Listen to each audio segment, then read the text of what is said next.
Well, I got spoiled because like when I came up, I toured with Public Enemy. You know what I'm saying? Like and how cool is that? Like that's one of the to me that's the most influential hip hop group of all time. So imagine coming out and then, you know, I learned so much media training just from watching those guys. So there was a time, so I got a I got a great relationship with them. But since 1989.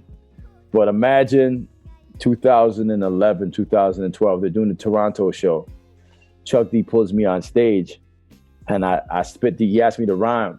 So I spit these bars. And one of the lines was so funny that he fell from laughter. So while I'm rhyming, I just saw the crowd's face look over there, like Chuck, like the crowd went nuts, but they looked to my right.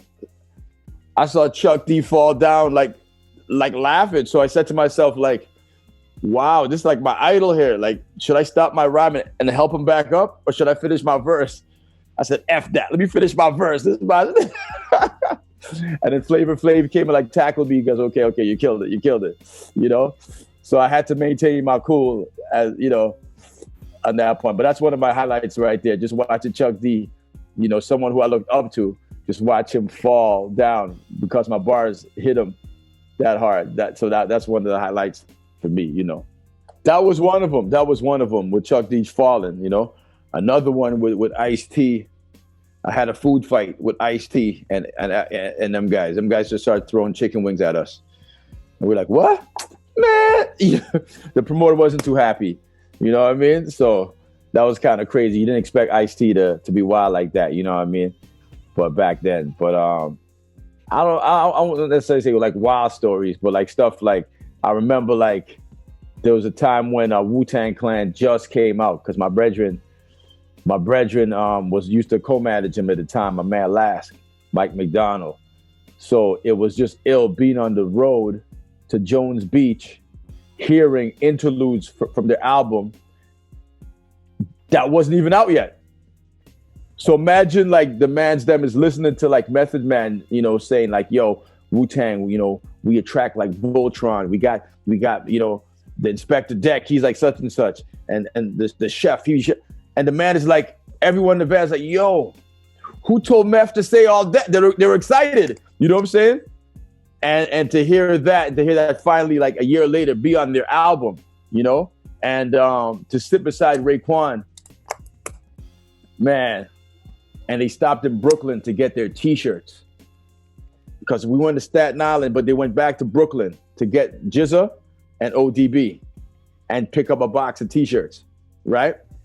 But I remember Raekwon opening up the box, looking at the shirt, the black shirt with the gold Wu-Tang symbol, and he smiled and he said, yo, God, we're going to go gold, God. He didn't say we're going to go platinum.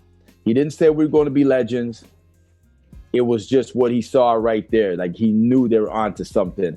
And just to witness that and see that coming to fruition, you know what I'm saying? That's one of my favorite things, you know what I'm saying? Because that's one of my favorite groups altogether, one of the most influential hip hop groups, Wu-Tang Clan. And just to see how excited they were when they first dropped, you know what I mean? It was a beautiful thing. He don't know the potential yet. He didn't know that like 20 years later, 25 years later, they'd be considered like legends. Like this is just Raekwon out of like, you know, he was sitting beside me on in the van, like yelling at people, arguing. I remember those guys could argue. And I remember Ghost came in and he just put his head down and go, are we going to argue like this every time we do a show, God? Every single time we do a show, we're going to be arguing like this, God? Like, and I'm just laughing. I'm just watching people just diss each other hard, you know, and just like argument, you know? And yeah, that's what they did every time. And they're legends, man. So I guess it was exciting to me because at that time, all they had out was, this was the second run off the single. So Tears, After Laughter Will Be Tears wasn't on the B-side.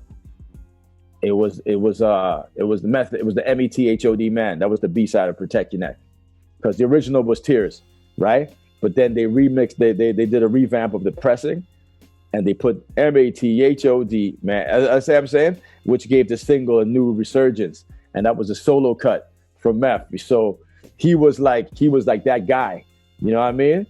So Enough respect, man.